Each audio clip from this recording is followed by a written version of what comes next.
tous, comment allez-vous? J'espère que vous allez très bien d'où vous êtes. Merci de me suivre aujourd'hui. Mon nom est Daniel. Donc, je vous retrouve dans le cadre d'un nouvel épisode, d'un nouvel enregistrement de notre émission Balade dans les Saintes Écritures. Alors, qu'est-ce que c'est que Balade dans les Saintes Écritures? Balade dans les Saintes Écritures vient d'une vision qui est en fait la continuité de l'œuvre de la croix de Christ et qui est basée sur les trois royaumes. Les trois royaumes dans le royaume des cieux, le royaume de Dieu et le royaume des fils des hommes. C'est-à-dire rétablir le royaume de Dieu sur terre en amenant davantage de personnes à Christ, au Seigneur Jésus-Christ, donc à la vie éternelle. Restaurer le royaume des fils des hommes qui a été perdu par Adam et qui a fait qu'aujourd'hui, le prince de la puissance des ténèbres a envahi le monde et il domine. Et maintenant, nous allons avoir le besoin d'avoir la connaissance afin de nous restaurer, c'est-à-dire de restaurer la domination des fils des hommes sur la terre et préparer et équiper les hommes pour l'enlèvement, pour la mort, en tout cas pour la rencontre avec leur Dieu, donc le royaume des cieux. Et donc la vision de Balade dans les Saintes Écritures vient pourquoi? Elle vient comme pour pallier à un besoin que j'ai constaté, que je me suis rendu compte dans la maison de Dieu et dans la société aujourd'hui, que les personnes ne sont pas vraiment instruites sur les choses spirituelles et sur les choses de Dieu, parce que comme je le disais tantôt, il y a plusieurs types de spiritualité. Il y a la spiritualité divine et il y a la spiritualité maléfique. Et donc, les gens ne sont pas instruits aujourd'hui sur la spiritualité divine, et donc la vision de Balade dans les Saintes Écritures vient nous apporter des connaissances, des enseignements, de la connaissance, voilà, pour former le peuple de Dieu et l'équiper, donc lui permettre d'accomplir la grande commission, lui permettre d'accomplir sa destinée, le programme que Dieu a prévu pour lui sur la terre. Balade dans les Saintes Écritures vient aussi pour corriger les enseignements, les fausses doctrines, les dogmes et tout ce qui est comme faux entraînements dans les églises. Balade dans les Saintes Écritures vient aussi restaurer la puissance de la parole de Dieu, donner à la parole de Dieu, donc restaurer son blason en fait, afin que les enfants de Dieu puissent comprendre la puissance de la parole de Dieu, non seulement la comprendre, mais aussi l'expérimenter au jour le jour, c'est-à-dire donner la possibilité aux enfants de Dieu d'accéder à une spiritualité divine qui va les rendre divinement vainqueur. Balade dans les Saintes Écritures va donc permettre au peuple de Dieu de pouvoir se manifester dans la puissance, dans le domaine spirituel. L'émission d'aujourd'hui va en fait être la continuité, autant pour moi, d'une émission qui a commencé déjà dans notre enregistrement précédent. Et on parlait dans notre enregistrement précédent du royaume des fils des hommes. On avait parlé du royaume des fils des hommes et on définissait ce que c'est que le royaume des fils des hommes. Donc, si vous n'avez pas suivi la vidéo sur le royaume des fils des hommes, je vais laisser un lien là et comme ça, vous allez pouvoir y accéder. Donc, le royaume des fils des hommes, nous allons terminer. Nous sommes aujourd'hui dans le royaume de Dieu. Qu'est-ce que c'est que le royaume de Dieu? Donc, en réalité, quand on va poser la question aux gens de savoir qu'est-ce que c'est que le royaume de Dieu, on aura quand même des réponses. On aura quand même des réponses parce qu'il y a quand même des personnes qui sont au courant de ce que c'est que le royaume de Dieu. Donc, bref, je vais dire une connaissance minimale ou minimaliste du royaume de Dieu. Donc, on va savoir que, par exemple, le royaume des cieux, autant pour moi, on va savoir que le royaume des cieux, c'est l'endroit où Dieu est, c'est le ciel, c'est là où il y a les anges, et ainsi de suite. Donc, voilà. Qu'est-ce que c'est que le royaume des cieux? Le royaume des cieux. Donc, le royaume, en fait, c'est un état, c'est une hiérarchie, c'est un état qui est gouverné par un roi et une reine. Il y a à sa tête un roi, qui est dans ce cas de figure le Dieu créateur de l'univers. Donc, ça va être un territoire qui va être délimité avec qui va avoir des délimitations géographiques, c'est-à-dire que le royaume des cieux est un lieu géographique, on veut dire ça comme ça, est un lieu géographique. Quand je dis un lieu géographique, ça veut dire qu'il se situe bien à un endroit fixe. Ce n'est pas un royaume qui est constitué juste par les personnes qui y habitent et qui peut être déplacé à gauche, à droite, comme le fut Israël. À un moment donné, Israël n'avait pas l'identité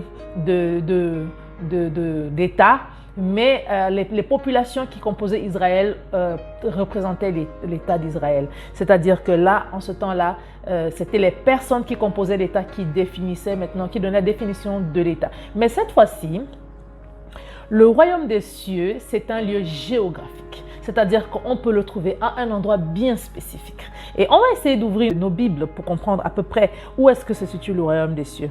Le tout a commencé dans le livre de la Genèse. Ceux qui ont lu la Bible et ceux qui n'ont pas encore lu, je vous invite à le faire. Nous particulièrement dans mon ministère, le ministère Full Power of Resurrection Ministry, et sur ma page Facebook, nous organisons souvent des programmes avec mes fils spirituels et d'autres personnes, des hommes de Dieu dans le monde, où nous faisons un travail de lecture biblique à peu près 40 jours, 40 chapitres par jour. C'est un marathon en fait que nous organisons, 40 chapitres par jour pendant 30 jours. On a la possibilité, en le faisant, de lire uniquement, parce que la Bible peut être lue, il peut être médité, peut être étudié, peut être scruté. Donc il y a plusieurs façons. Mais nous, dans ces programmes, par exemple, nous passons juste au niveau de la lecture afin de pouvoir être plus exposés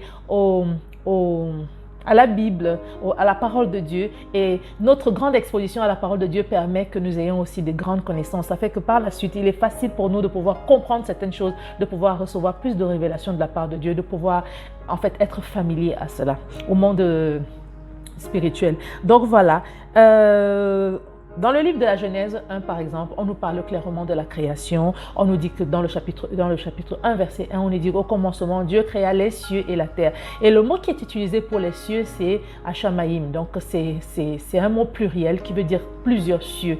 Et donc, par là, on comprend aisément que il n'y a pas un seul ciel, contrairement à ce passage dans la Bible où la Bible déclare que dans le livre de Genèse 1, 9, on va dire dans le livre de Genèse 1, chapitre 1, verset 9, on va dire que Dieu rassembla les eaux en un endroit. Les eaux qui étaient au-dessus et les eaux qui étaient en dessous en un endroit. Et après, il fit un endroit où il y avait le sec et un endroit où il y avait les eaux. Il appela la sec terre, il appela le... Mais le passage qui nous intéresse, c'est quand il sépara les eaux d'en haut des eaux d'en bas. Il dit que les eaux d'en haut s'appelaient le firmament. Et il dit, le firmament, ce n'est pas justement en hébreu le mot cieux, donc Shamaïm, Hashamaïm, c'est le mot Rokia. Et donc, on voit donc que le firmament que nous voyons là n'est en réalité pas le ciel dont il est question. Mais il est question d'un autre ciel. De quel ciel parle-t-on? Quand on va rapidement comme ça dans le livre d'Ésaïe, si nous ouvrons dans le livre d'Ésaïe, la Bible déclare ceci. La Bible dit, Ésaïe 66, verset 1, la Bible déclare, « Ainsi parle l'Éternel, le ciel est mon trône et la terre mon marchepied. Quelle maison pourrez-vous me bâtir et quel lieu me donnerez-vous demeure ?» Donc ici, je voudrais parler du ciel. Le Seigneur définit le ciel comme son trône. Il définit le ciel comme son trône. Il ne définit pas le ciel comme sa maison, mais il définit le ciel comme son trône. Qu'est-ce que c'est que le trône? Le trône, c'est un endroit où on s'assied et on siège dans sa gloire. Alléluia. Donc, il définit le ciel comme son trône. Et quand on peut lire aussi, on avait lu ce chapitre la semaine passée, je vais dire dans la vidéo passée de Psaume 115, verset 16, il disait, « Les cieux sont les cieux de l'Éternel et là, il a donné la terre aux fils des hommes. » Donc, on voit que le Seigneur a choisi les cieux comme un endroit où il réside. Pas résider totalement, mais au moins il siège. C'est-à-dire que c'est un endroit où il a choisi de siéger et pendant que la terre, il a donné aux fils des hommes. Allons rapidement comme ça parce que nous n'avons pas assez de temps, étant compté que le temps de la vidéo qui nous est imparti nous est relativement court.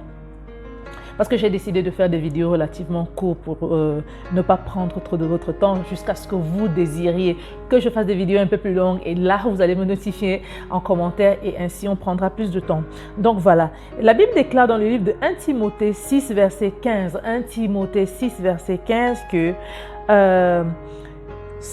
que Dieu seul possède l'immortalité et il habite dans une lumière inaccessible. Donc le passage commence un peu plus haut. La Bible dit au verset 15 que manifestera en son temps le bienheureux et seul souverain, le roi des rois, le Seigneur des seigneurs, qui possède seul l'immortalité et qui habite une lumière inaccessible que nul homme n'a vu et ne peut voir et qui appartient à l'honneur, la puissance éternellement. Amen. La Bible déclare qu'il possède l'immortalité et il habite dans une lumière inaccessible. Donc on voit ici que en réalité, la demeure de Dieu n'est pas dans les cieux, mais Dieu habite dans une lumière inaccessible. Et quand on peut lire encore, quand on fait davantage de recherches, on va se rendre compte qu'il est écrit aussi que après avoir été crucifié, quand il est ressuscité, Jésus-Christ il s'est élevé au-dessus de tous les cieux, au-delà des cieux, et il allait s'asseoir à la droite de Dieu. Et donc, on peut comprendre que le Seigneur Dieu, l'Éternel, notre Dieu, qu'il s'enveloppe d'une lumière comme un manteau et qu'il étend les cieux comme un pavillon. Donc en fait, l'Éternel notre Dieu habite dans un endroit autre que les cieux, mais il a choisi les cieux comme son trône. C'est un endroit où il trône, c'est un endroit aussi où les anges habitent. Quand on traduit ce passage que nous venons de lire dans 1 Timothée 6, allons rapidement plutôt dans un autre passage. Nous essayons de lire davantage parce que nous voulons effectivement que notre vérité, celle que nous enseignons, soit basée sur la parole de Dieu et non sur un autre passage. Il dit dans le livre de Jean 1, 51, donc pour savoir où est-ce que le ciel se situe, il dit « En vérité, je vous le dis, désormais c'est Jésus-Christ qui parle, désormais le ciel, vous verrez le ciel ouvert, et les anges de Dieu monter et descendre sur le Fils de l'homme. » Il dit, vous verrez les cieux ouverts et les anges monter et descendre. C'est un mouvement de monter et descendre qui nous apporte l'information que le ciel est au-dessus de nous, certainement. Et donc, si nous ouvrons ce passage en grec, nous allons voir que la référence ici qui est faite pour le ciel, c'est-à-dire Ouranon, donc le mot ciel ici, en grec c'est Ouranon, veut définir aussi le ciel invisible, l'atmosphère, les cieux spirituels. Donc ici, il n'est pas question d'un ciel physique que nous pouvons voir, mais d'une dimension spirituelle du ciel. Il est important de comprendre que Dieu étant esprit, habite aussi dans un endroit spirituel en fait, c'est-à-dire que sa demeure aussi est spirituelle. Nous étant physiques humains, nous n'avons pas la capacité avec nos yeux physiques depuis la chute d'Adam de voir le monde spirituel. Mais le monde spirituel se situe dans une dimension qui est parallèle à la nôtre, c'est-à-dire notre dimension est physique, mais le monde spirituel se situe dans une autre dimension, mais elle est aussi échelonnée comme le royaume des cieux. Les Hachamaïm, comme il est dit dans le livre de la Genèse, donc les différents cieux sont aussi élaborés les uns au-dessus des autres, mais dans une dimension que nous ne pouvons pas voir autrement que dans le règne de l'Esprit. Si le Seigneur nous fait la grâce, si le Seigneur vous fait la grâce, il a la capacité de vous ouvrir les yeux spirituels afin que vous puissiez voir, comme le Seigneur Jésus-Christ le disait à ses disciples, désormais vous verrez les cieux ouverts, le ciel ouvert et les anges de l'Éternel monter et descendre au-dessus du Fils de l'homme. Donc voilà, les cieux, donc on récapitule. C'est un endroit qui a été créé au départ avec la terre. La Bible déclare qu'au commencement, Dieu créa la terre et les cieux, donc les Hachamaïm, les différents cieux. Et c'est à cet instant-là qu'il créa le monde spirituel, tout ce qui remplit le monde spirituel avec tous les esprits qui sont dans le monde spirituel. Et il créa ensuite la terre et avec tous d'autres esprits qui demeurent dans la terre, y compris l'esprit de l'homme. Et il dit à l'homme, tu vas dominer sur tous ces esprits. Donc il y a deux mondes, le monde visible et le monde invisible. Le monde visible qui est donc appelé les cieux et le monde visible qui est donc appelé le royaume des fils des hommes et le monde invisible qui est donc appelé les cieux. Pour le moment, je vais garder ces deux définitions parce que nous verrons par la suite des temps qu'il y a d'autres royaumes qui entrent en compte et en vigueur, notamment le royaume de Satan qui a un pied dans les deux royaumes.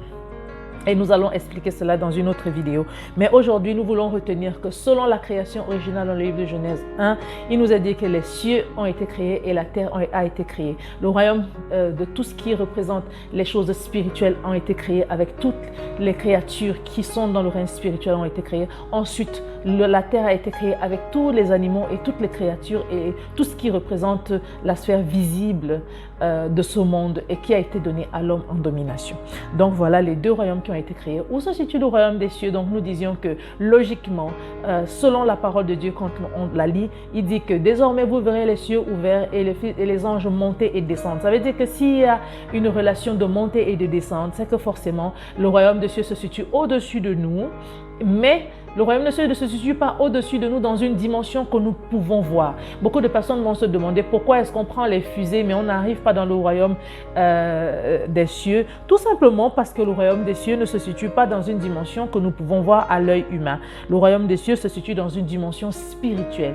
C'est-à-dire que même pendant que tu seras en train de monter, il est nécessaire pour toi de monter mais pas en hauteur par rapport au monde physique, mais de monter en hauteur par rapport au monde spirituel. Alléluia. Donc c'est cela. Et en finalité, nous avions dit que le Seigneur avait choisi les cieux comme son trône. C'est-à-dire qu'il a établi son trône et il a la possibilité de siéger et d'être entouré des esprits, des anges, d'être entouré de certaines entités spirituelles. Mais cet endroit-là n'était pas le lieu de sa demeure. Vous me direz, oui, Dieu habite au ciel, c'est le lieu de sa demeure et tout. Et moi, je vais vous répondre, comment est-ce que Dieu peut habiter au ciel permanemment, totalement et uniquement, alors qu'il a créé les cieux? S'il a créé les cieux, c'est que pendant qu'il était en train de créer les cieux, il était hors des cieux. Donc Dieu est hors des cieux, mais il a créé les cieux et il a choisi de faire des cieux son trône et de faire de la terre son marchepied. Nous l'avons lu dans le livre d'Ésaïe 66, versets 1 à 6. Donc voilà en bref, qu'est-ce que c'est que le royaume de Dieu? C'est un endroit où Dieu a choisi de mettre le royaume des cieux, autant pour moi, c'est un endroit où Dieu a choisi d'établir son trône et où il siège dans cet endroit-là, dans un lieu spirituel qui est au-dessus de nous, mais qui est dans une autre dimension que la dimension que nous pouvons voir avec nos yeux. Et de là, Dieu peut interagir dans notre monde. Alléluia. Donc nous allons nous arrêter là pour aujourd'hui et par la suite, avec la croissance de nos enseignements, la progression de nos enseignements, nous pourrons revenir sur certains enseignements pour pouvoir rentrer en détail. Mais j'ai choisi de pouvoir commencer par les B.A.B.A. afin de progressivement pouvoir bâtir un socle, une fondation pour les partages que nous faisons, afin que nous puissions avoir du repère lorsque nous suivons les enseignements qui sont donnés ici, de pouvoir comprendre un peu comment fonctionnent les choses spirituelles. Donc la prochaine vidéo que nous allons faire, nous allons parler du royaume de Dieu et ensuite nous allons parler du royaume de Satan. Donc voilà, j'en ai terminé pour aujourd'hui. Si vous avez des questions, n'hésitez pas de les poser en commentaire. Si vous avez des suggestions, n'hésitez pas de les laisser en commentaire. Donc nous sommes ouverts à toute forme de propositions, de suggestions, de commentaires. Donc n'hésitez vraiment pas à commenter, à liker au maximum. Partagez la vidéo si vous avez été béni. N'oubliez pas de liker. N'oubliez pas de vous abonner à ma chaîne YouTube. N'oubliez pas de nous suivre sur Facebook et sur tous les réseaux sociaux. Nous vous aimons dans le nom de Jésus. Nous vous saluons et à la prochaine. Au revoir. Que le Seigneur vous bénisse abondamment.